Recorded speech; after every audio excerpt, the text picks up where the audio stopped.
Chorazim was founded as a Jewish city according to several testimonies, and mainly according to the purification bath and the synagogue that were discovered here.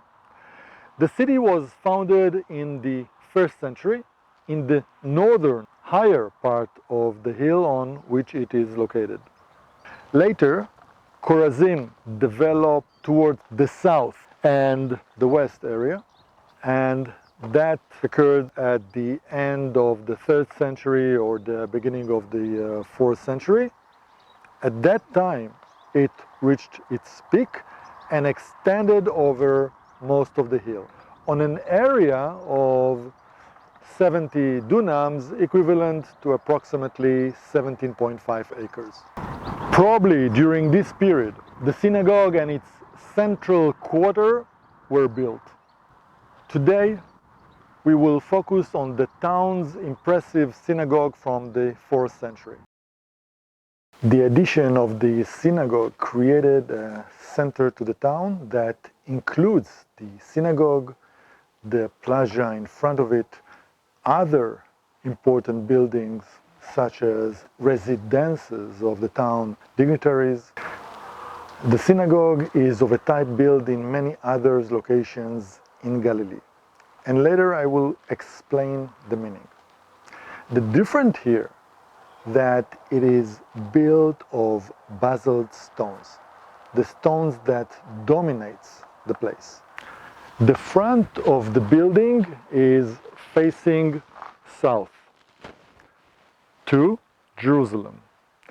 It was the most decorated and impressive part of the building. According to the original plan, there was an open area in front of the synagogue in the south. From there, 9 steps led to the 3 entrances of the synagogue. Now you cannot see the right one for a reason I will explain in a minute, but there was an entrance and we will see it shortly. As in other Galilee synagogues, here too, the central opening was the wider and the tallest of the 3. The openings led to the central prayer hall inside, where there are 12 columns.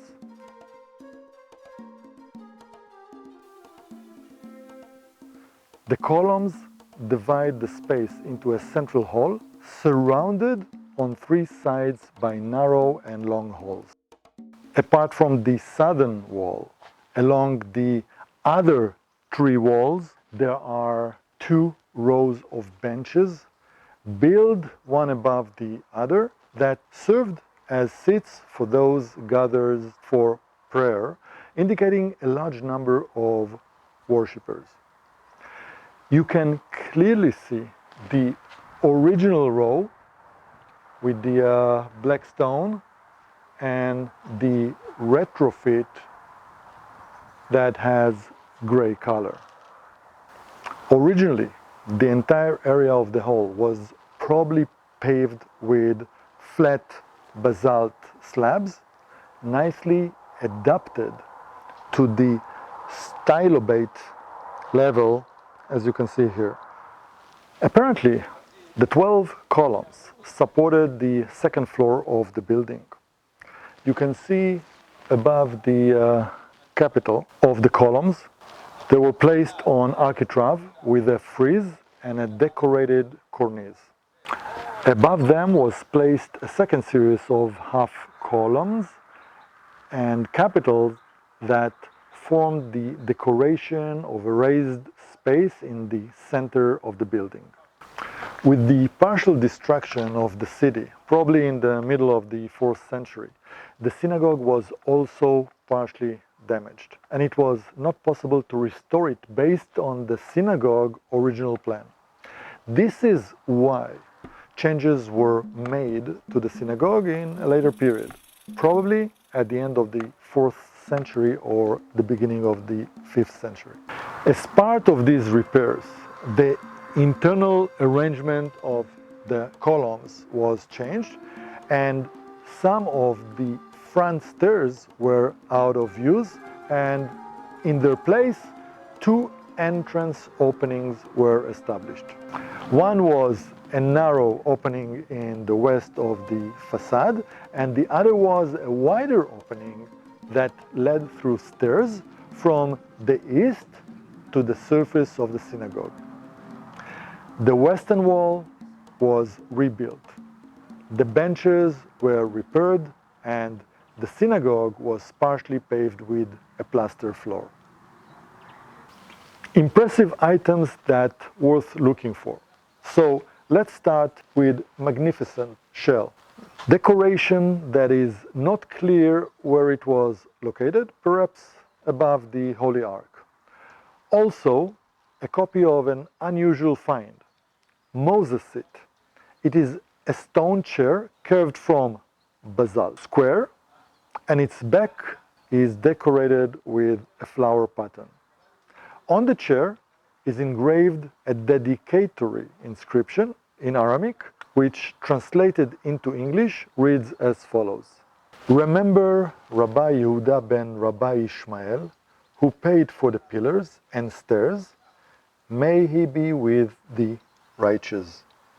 This chair was intended for the seat of dignitaries, sages, and is mentioned in the New Testament and the Talmud literature. The original chair is kept today in the Israel Museum in Jerusalem. As in other ancient synagogues in the Galilee, it seems that here too there was no permanent place for the Holy Ark. It was probably kept in the room on the west side and brought into the prayer hall only when needed. Another interesting item is a curved stone with the image of Medusa from Greek mythology. Her name means protector or guard in Greek. The presence of the image of Medusa indicates the openness of the local residents who dared to incorporate elements of this type in their synagogue. In general, high-quality reliefs are visible along the walls.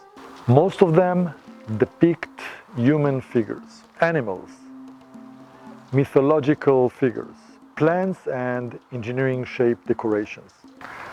The synagogue was intended not only for prayers, but also for gathering, and also served as a court and classrooms.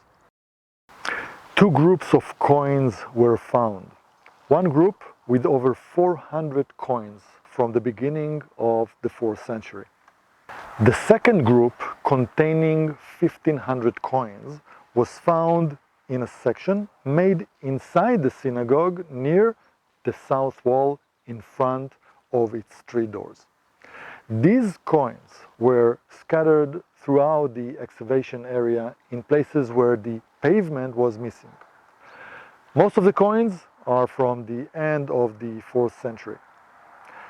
The coins from the latest period are 2 gold coins from the time of Emperor Heraclius, from the beginning of the 7th century. And to conclude, as usual, I have a question for you. The southern border of Korazim is a brook. What is the name of the brook? The answer will appear in 5 seconds.